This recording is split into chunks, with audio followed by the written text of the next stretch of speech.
Ang kwento ni Tomby.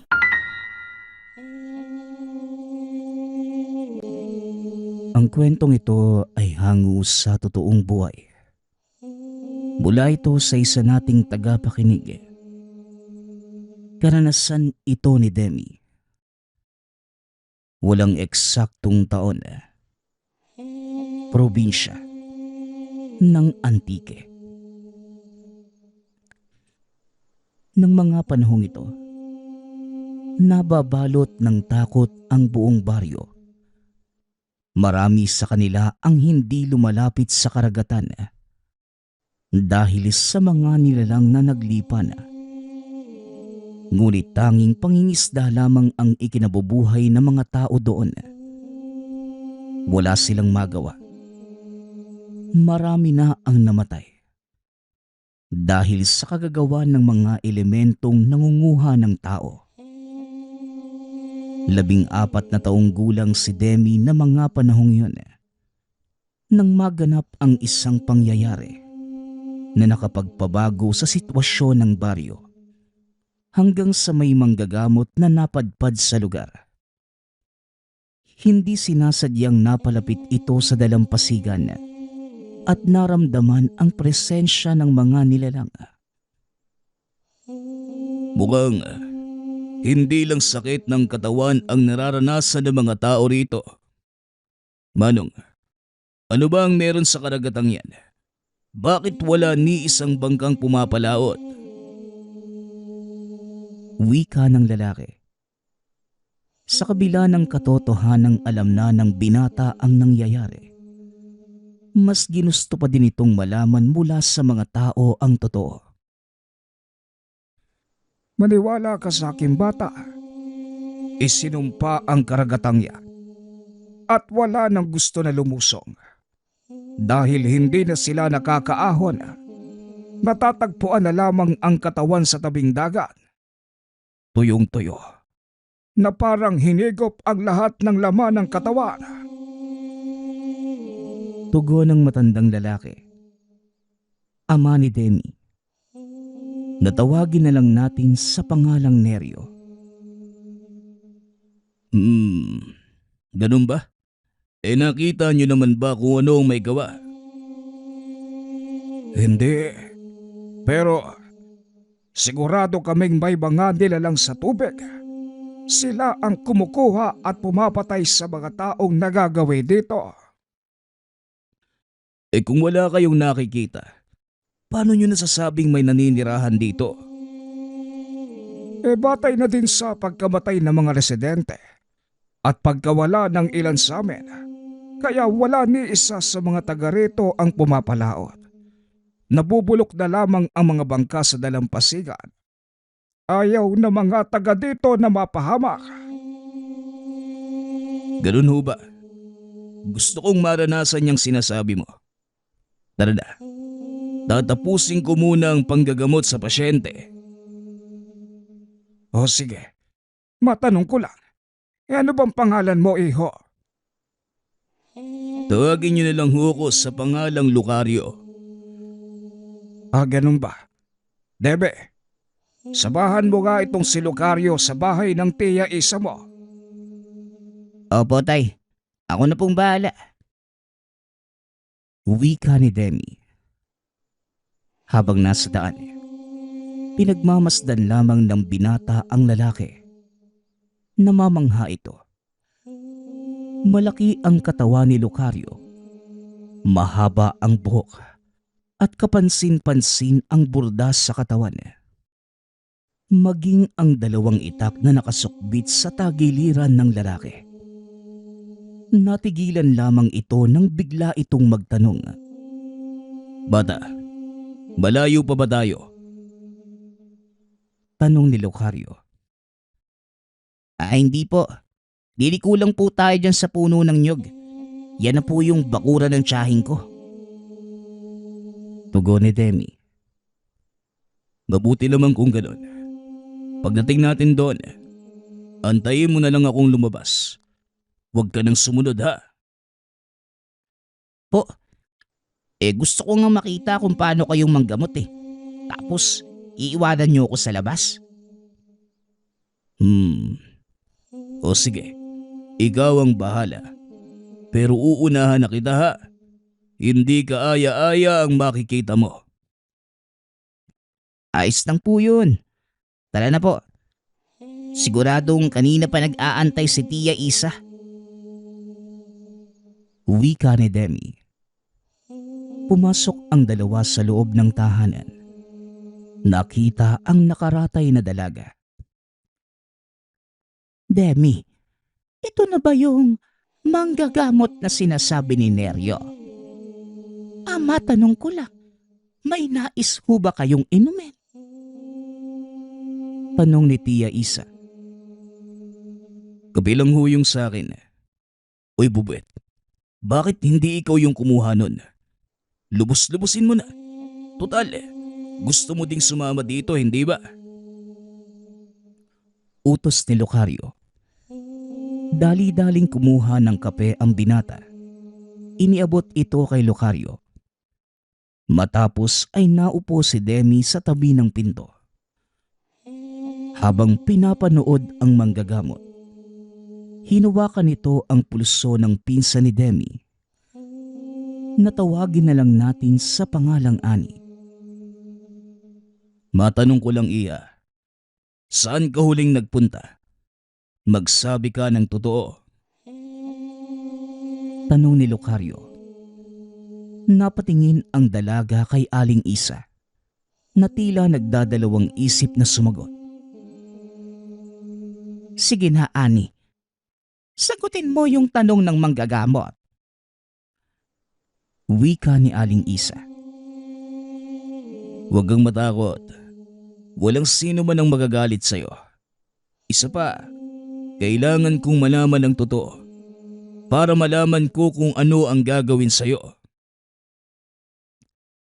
Wika ni Lucario. Bakit po ba kailangan yung itanong yung mga ganyang bagay? Hindi ba pwedeng gamutin nyo na lang po ko? Tanong ni Ani. O sige, pero walang sisihan na. Tugon ni Lucario. Biglang diniina ni Lucario ang palad ng dalaga. Gamit ang hintuturo. Napasigaw ito. At laking gulat ng mga taong naroon dahil biglang nagbago ang boses ng dalaga. Sinasabi ko na nga ba eh. Ngayon nilalang, sabihin mo sa akin kung anong ginagawa mo sa katawan ng dalagang ito. Wika ni Lucario.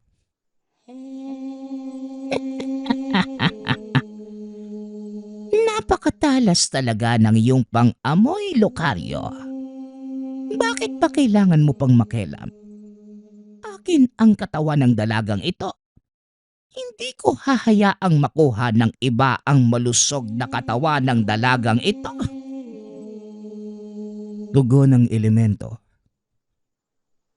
Alam mong, hindi kayo pwedeng manahan sa katawan ng mga mortal, hindi ba? Isang beses ko lang sasabihin sa'yo. Lumabas ka.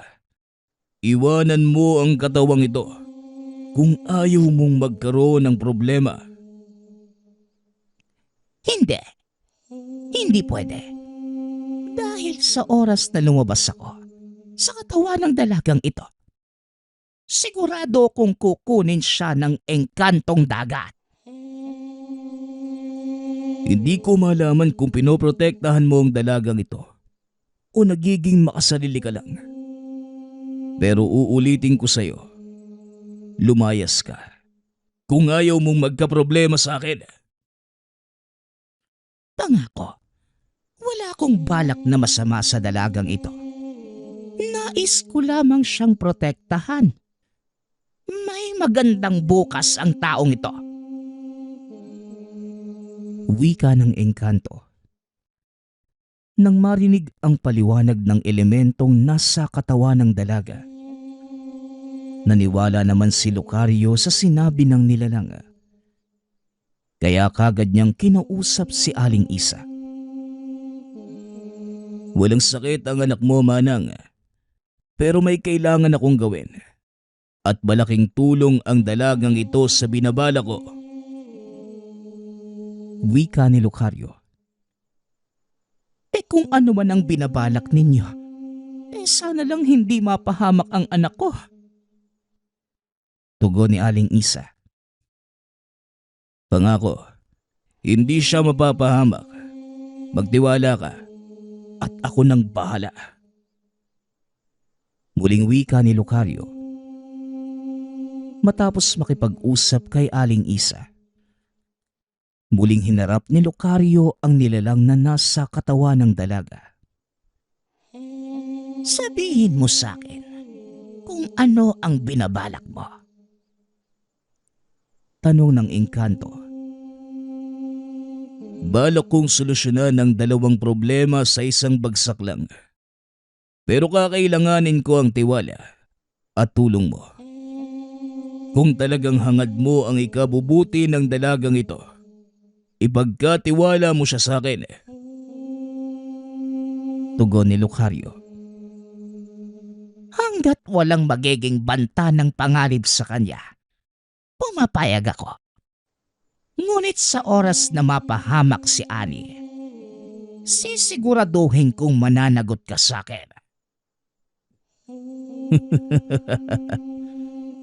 O sige, payag ako. Mamayang gabi, sisimulan natin ang plano.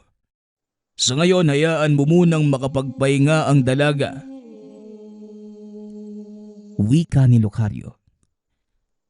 Nawala ng malay si Ani at maya-maya lang nahimasmasan na ito. Teka, ano pong nangyari sa akin? Bakit parang pagod na pagod yung katawan ko? Tanong ni Ani. Magpahinga ka na muna, Iya.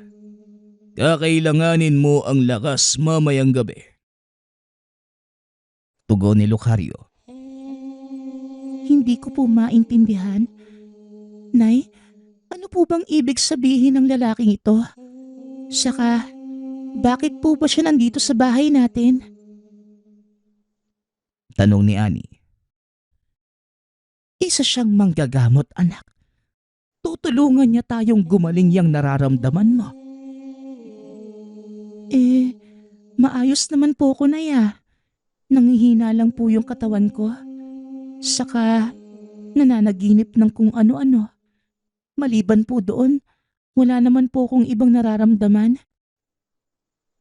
Magtiwala ka lang, anak. Magiging maayos din ang lahat. Pag-uusap ng mag-ina. Ngunit naputol ito nang sumingit si Lucario. Aling Isa, bakit hindi mo sabihin sa anak mo ang katotohanan? Sabat ni Lucario. Anong totoo, Nay? Bakit po? Ano po bang nangyayari sa akin? Isang nilalang o engkanto ang nananahan sa katawan mo, Ani. Tugon ng ina. Nagulat ang dalaga nang marinig ang sinabi ng ina. Si Lucario na ang nagpatuloy ng pagpapaliwanag. Ito ang dahilan ng panghihina mo, Iha, at pananaginip ng kung ano-ano. Dahil hindi kaya ng katawan mo ang dalawang espiritong nananahan dito. Ngunit sa oras na umalis ang nilalang sa katawan mo, pagpepiestahan ito ng mga engkantong dagat. Pagpapaliwanag ni Lucario. Kaya pala, madalas ko din pong nadidinig sa isipan ko yung mga katagang yan. Sino po ba yung nilalang na nasa katawan ko? Isang engkanto. Ngunit sinisiguro ko sa iyo, Iha, isa itong mabuting nilalang. Magtiwala ka lang sa akin at may paraan ako para wakasan ang hirap na nararamdaman mo. Wika ni Lucario.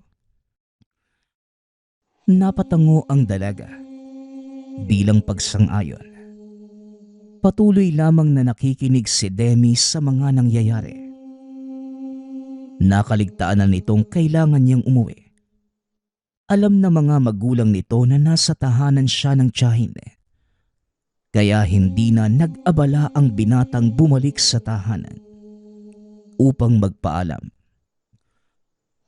Kinagabihan, nang maihanda na ang lahat, dinala ni Lucario ang dalaga sa dalampasigan. Maraming mga tao ang tumututol, ngunit hindi nakikinig ang binata. Lucario, delikado ang pinabalak mo. Baka mamaya mapano ang bata. Wika ni Mang Nerio. Magtiwala ka lang, Mang Neryo. Alam ko ang ginagawa ko. At kayo dyan, ayaw nyo bang maputol ng tuluyan ang sumpa sa lugar na ito? Tatanga na lang ba kayo habang unti-unting nawawala ang pangkabuhayan nyong lahat? Tignan nyo ang paligid. Sabihin nyo sa akin kung para saan ang mga bangkang yan, maging ang mga lambat.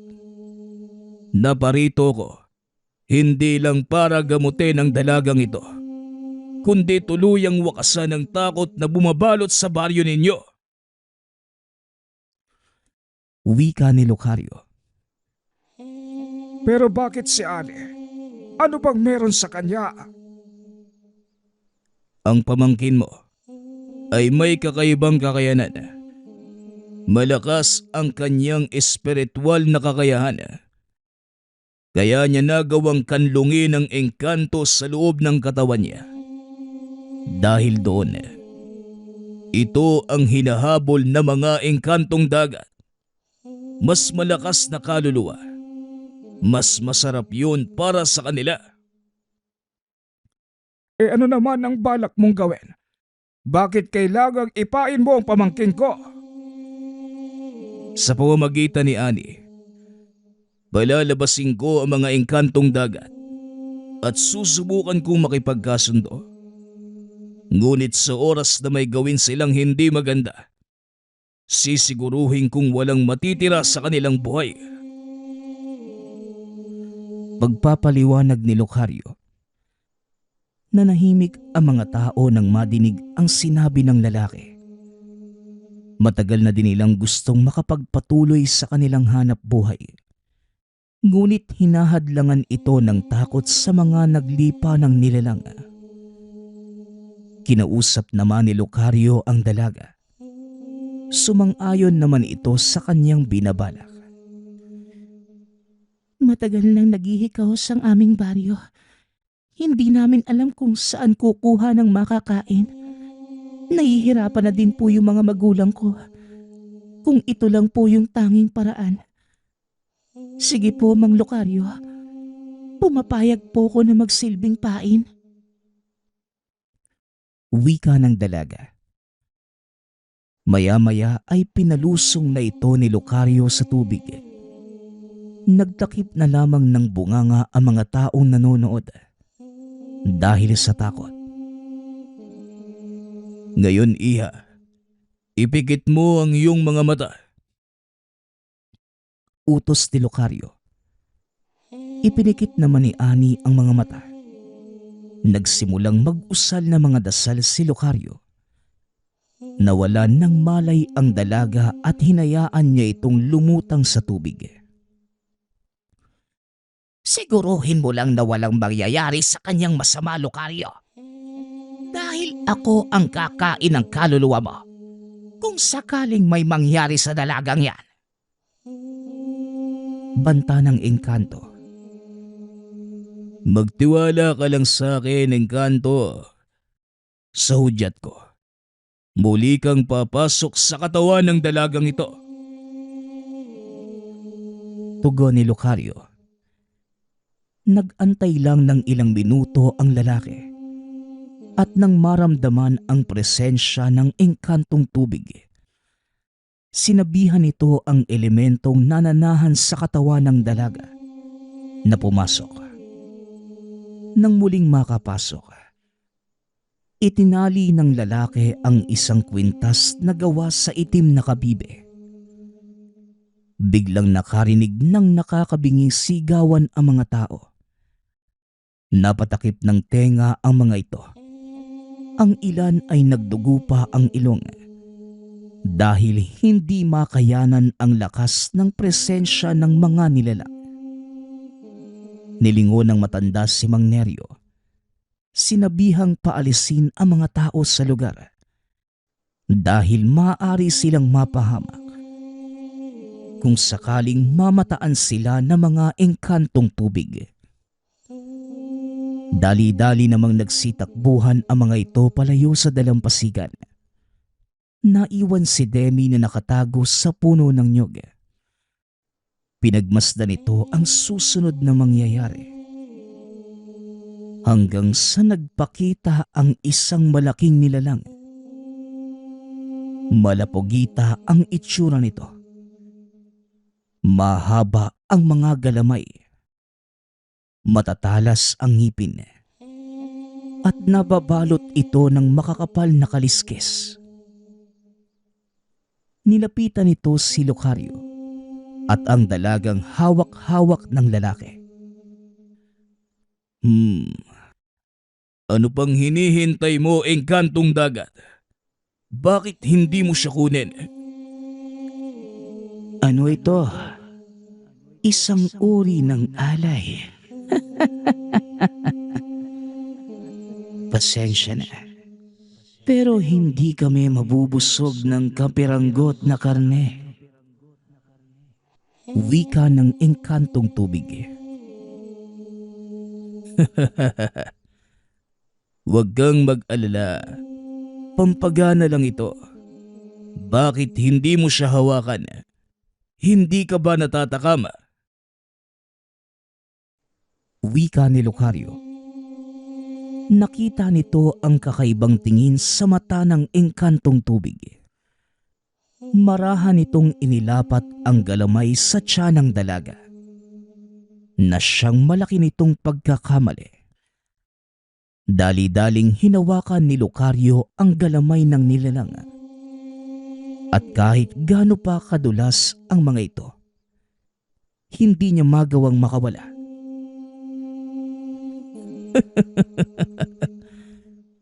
Wala ka din palang pinagkaiba sa mga isda. Kaunting pain lang kakagat ka na.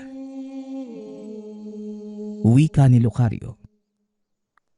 Walang hiya ka. Hindi mo ba alam na ako ang hari ng mga engkantong tubig sa lugar na ito? Pagsisisihan mo ang kalapastangan ng ginawa mo.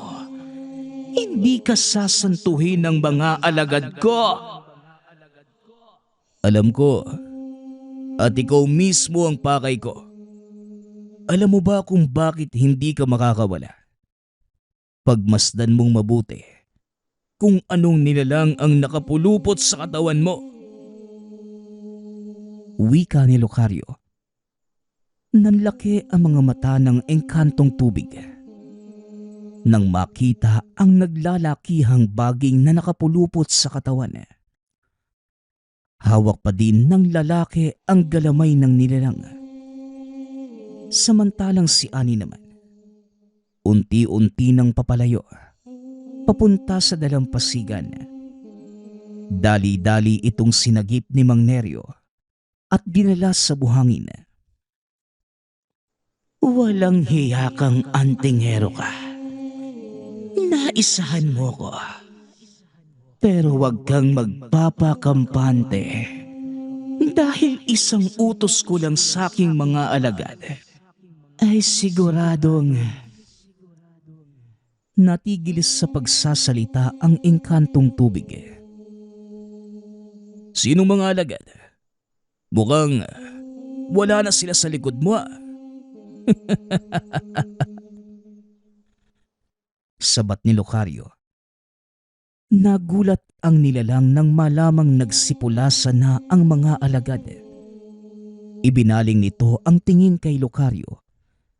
Sinubukang atakihin ang lalaki. Ngunit patuloy pa rin itong pinipigilan ng naglalakihang baging. Ano ba ang nais mong mangyari? Magsalita ka, antingero. Simple lang, engkantong tubig. Gusto ko lang naman na lumayas kayo sa dalampasigang ito. At huwag mo nang guluhin ang mga tao.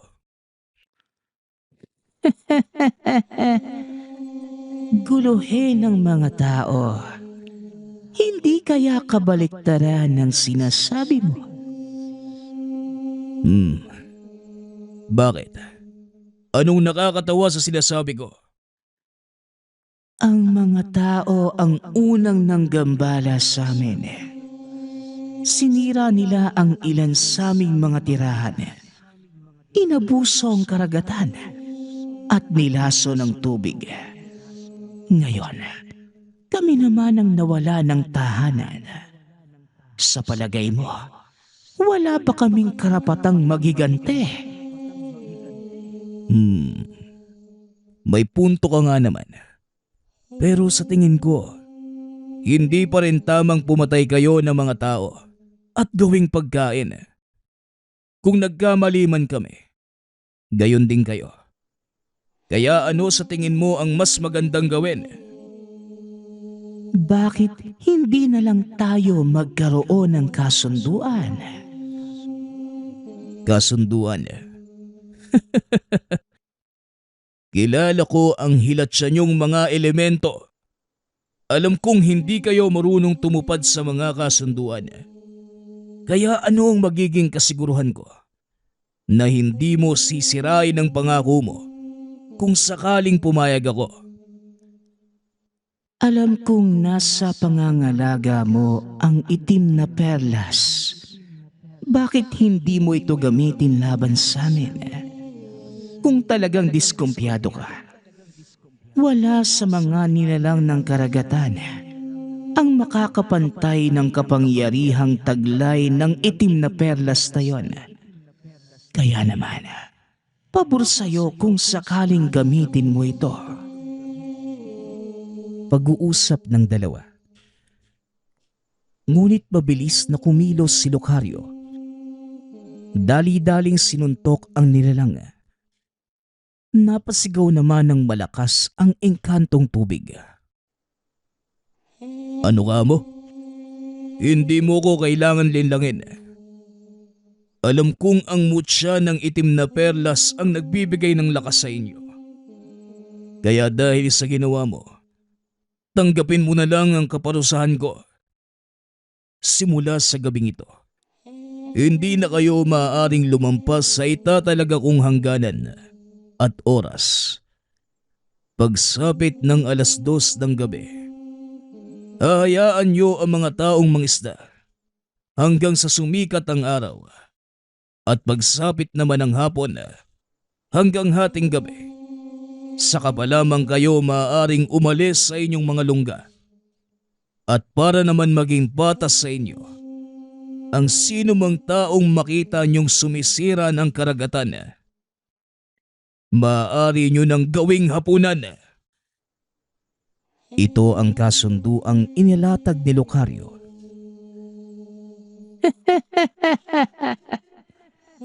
At ano naman ang mapapala namin sa kasunduang yan? Kapayapaan, engkantong dagat. Yan ang aking alok sa'yo. Ngayon, kung ayaw mo, madali akong kausap.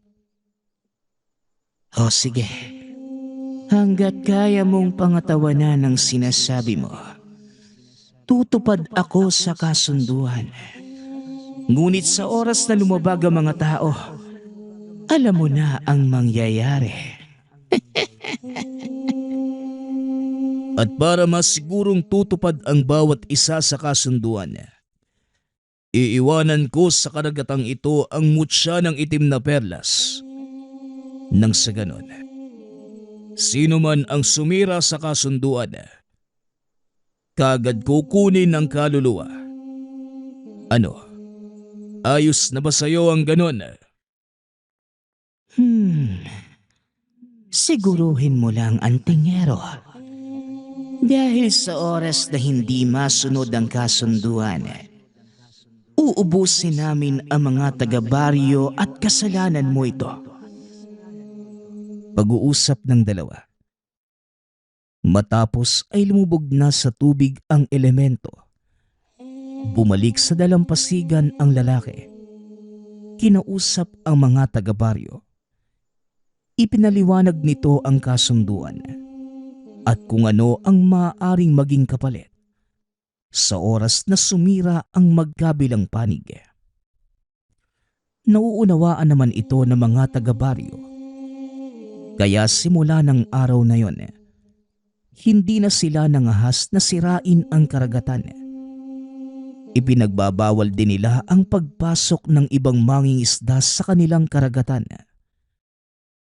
Ngunit paminsan-minsan, may mga nakakalusot. At ito ang nagiging biktima ng mga engkantong tubig. Kalaunan, hinayaan na lamang ito ng mga taga-baryo at ang nagsilbing tagabantay ay si Annie at Demi. Ngunit sa kasamaang palad, namatay sa malubhang sakit si Annie. Kaya si Demi na lamang ang naiwan. Matagal na panahon na ang lumipas. Ngunit sariwa pa rin sa alaala ni Demi.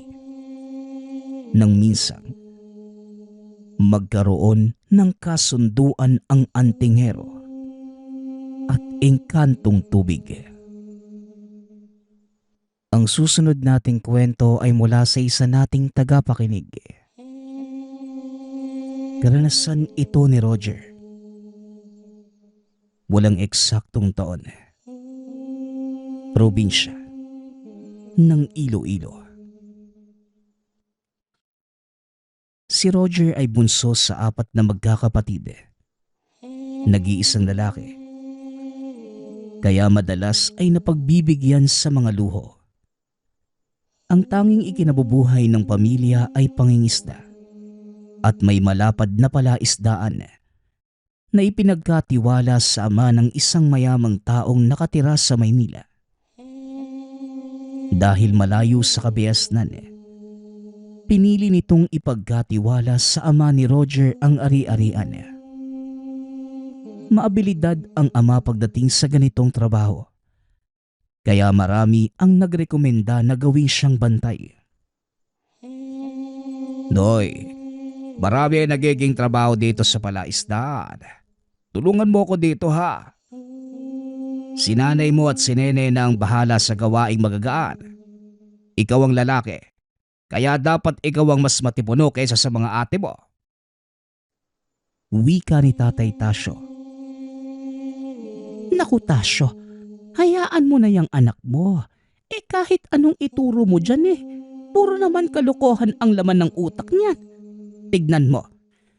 Pinabayaan niya lang si Nene na maghakot ng bintol na ginamit niyo kahapon para sa ipag-inspeksyon ng mga alimango. Nako, napakabigat at marami. Naabutan ko na lang na nagkanda-kuba-kuba na yung ate niya. Tapos yung anak mo, nandoon. Nawili ka kapanguhan ng langka sa gitnang dibisyon ng palaisdaan. Sabat naman ni Nanay Goring. Si nanay naman tumutulong po ako. Ako nga yung unang nagakot Inutusan niya ako na inakunin yung hinog na langka. Tsaka manguha na din ng mahahalo sa ilalaga niyo ngayon. Kaya yun, hinayaan ko si ate. Kaya naman daw niya Ang dami ko nga pong nakuhang langka May panggata pa at saging. Tutulong po ako na mamaya sa pag-akot ulit. O yun naman pala O sige na Noy, hayaan mo na yung nanay mo. Alam mo naman yan, ayaw niyang maghakot ng mabibigat yung ate mo. Hindi na kasi lumalaki. Ilang taon na maliit pa rin. Nagtawanan ang pamilya sa wika ng ama. Sa ganung kasimpleng pamumuhay na mulat si Roger. Buong akala niya, mananatili na ganon ang kanilang pamumuhay. Maayos naman ang kitaan sa palaisdaan. Lalo pat habang lumalaki din ang porsyento ng ama. Nasa sekundarya na silang tatlo, habang ang panganay naman ay may asawa na. Hanggang sa isang umaga, nakatanggap ang ama ng liham galing sa kapatid. Ayon sa sulat, may sakit ito at kailangan ng agarang gamutan. Nagbaka sakali na makahiram sa kapatid dahil sa sobrang kakapusan sa buhay. May 3 din itong anak na halos kaedad lamang nila Roger. Habang naghahapunan, napagkwentuhan nila ang problema. Papayag ba kayo kung kukup-kupin na muna natin yung tiyahin nyo? Pansamantala lang naman. Ipapagamot lang natin siya dito. Alam nyo na, mahirap din ang buhay sa kanila. Tapos malayo sa doktor.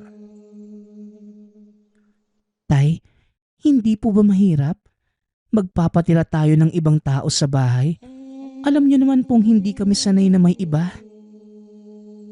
Naku ne, umandar na naman yung pagkamakasarili mo ha. Tiyahin natin yun at kawawa naman. Kailangan nila ng tulong. Basta tay, kung ano po yung makabubuti, yun po yung gawin natin. Wika ng sumunod sa panganay na kapatid. Natawagin na lang natin sa pangalang Debbie. O siya, kung ano ang pasya ng tatay niyo, yon ang masusunod. Sa akin wala namang problema kung dalhin niya ang mga anak niya para makilala niyo na din. Kapareho niyo din yon. Pero 3 lang sila. Tsaka may makakalaro na kayo. Ipunin niyo yung mga damit na hindi niyo na nasusuot ha. Ibibigay natin sa kanila. Wika ni Nanay Goring. Naging maayos naman ang lahat. Ang hindi alam ng pamilya, ito pala ang dahilan ng malaking pagbabago sa buhay. Walang pasok na mga panahong yun, kaya naiayos ng pamilya ang lahat. Sinundo ng ama ang kapatid kasama ang mga anak at iniwan lang ang asawa. Hapon na nang makarating ito sa kanila. Sabay naghapunan ang pamilya at pinag-usapan na din ang gagawing pagpapagamot ng tiyahin. Pipi ito at laging sinusugod sa ospital. Isang araw, nagpaalam si Roger na mamutol na mga sanga ng mayapi sa paligid ng palaisdaan. Pinagtatanggal niya din ang mga puno ng ipil-ipil para gawing uling. May bahay sila Roger sa baryo. Doon na malagi ang tiyahin. Nang mga panahong yun, hindi na muna umuwi ang nanay at mga kapatid sa palaisdaan dahil sila ang nag-aalaga sa tiyahin. Tay, ubusin ko na po yung mga sanga ng makita kong kahoy ha. Saka bukas makalawa po, pwede ko na po ba itong isa lang na maging uling na? Tanong ni Roger. Anak, huwag kang aabot doon sa kabila ha. Hindi na sakop ng lugar natin yon. Sa kadahan-dahan, hindi natin kilala ang mga taong naroon. Balita ko may nakatirang aswang sa lugar na yon. Delikado. Nakita mo yung mga bakawan na karugtong ng palaisdaan natin. Hanggang doon lang kayo. Saka dito ka lang sa bungad Banggapas. Sasapat na yan anak. Sige po tay, pwede po bang dalhin si Mario? Para naman po malibang. Kasama din po namin si Dodong para po may makatulong kami sa pagbubuhat. O siya sige, ikaw na ang bahala anak ka. Pero ang sakin lang, ikaw ang mas maalam sa lugar. Ingatan mo ang mga kasama mo. Paalala ni Tatay Tasyo. Mag-aalas 2 ng hapon ng araw na yun. Binagtas nila ang kalaparan papunta sa palaisdaan. Ilang sandali lang, nakarating na sila sa lugar. Nagsisimula na silang manggapas nang may marinig silang sumitsit. Nagtataka ang magpipinsan. Napagtanto nila na wala namang ibang tao sa lugar. Ipinagsawalang bahala nila yon at napansin na sobra-sobra na ang naipon nilang kahoy. Isa-isa nila itong binugkos.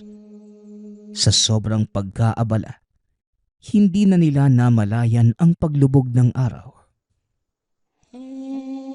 Dito na lang siguro tayo matulog. Nasa gitna pa yung bahay natin eh.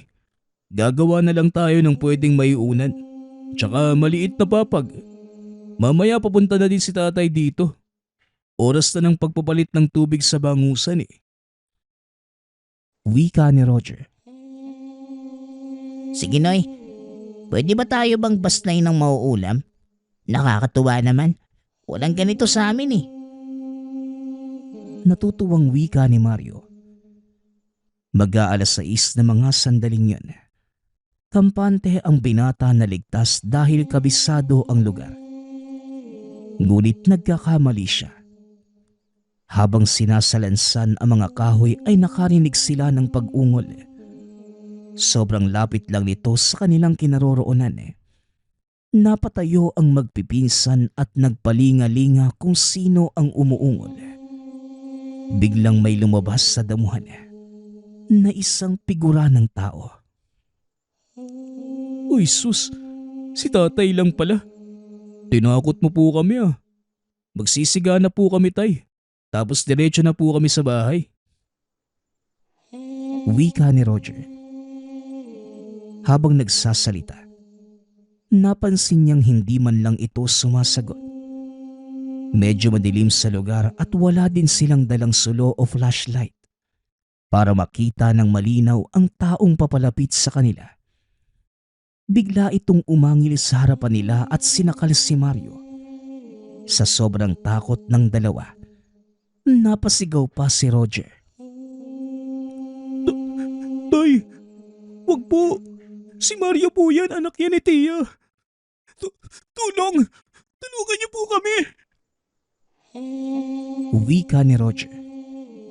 Nakangisi pa ang tatay habang sinasakmal ang bata. Halos magkandaihina ang dalawa sa sobrang takot. Ngunit may biglang sumigaw sa hindi kalayuan. Nakita pa ng binata kung paano ginutay-gutay ng aswang ang pinsan. Dali-dali silang tumakbo papunta sa tahanan. Sumisigaw ng tulong. May humahabol sa kanila. Ngunit napahinto ang dalawa nang mabusesan si Tatay Tasyo. Malayo man sa kinatatayuan, ngunit dinig nila ang pagkasa ng baril. Sabay pakawala ng dalawang putok. Nasaksihan nila ang nilalang na tila isang anino. Mabilis na naglaho. Nilapitan sila ng tatay na sobrang nag-aalala. Nanginginig pa na humahagulgol ang anak. Si Mario. Roger, nasaan ang pinsan mo? Patawarin niyo ako. Nahuli ako ng dating. Bakit hindi kayo umuwi? Kabilin-bilinan ko sa iyo, Noy. Huwag kayong lalagpas sa sakop ng lugar natin. Wika ni Tatay Tasyo. Tanging iyak na lamang ang tugon ng dalawa. Niyakap naman sila ni Tatay Tasyo. Makalipas ang ilang sandali, hinatid na ng ama ang magpinsan sa baryo. Habang pinapatahan ng ina ang mga anak, nagtawag na ng mga tanod at pulis ang ama. Hindi makapaniwala ang lahat sa nangyari.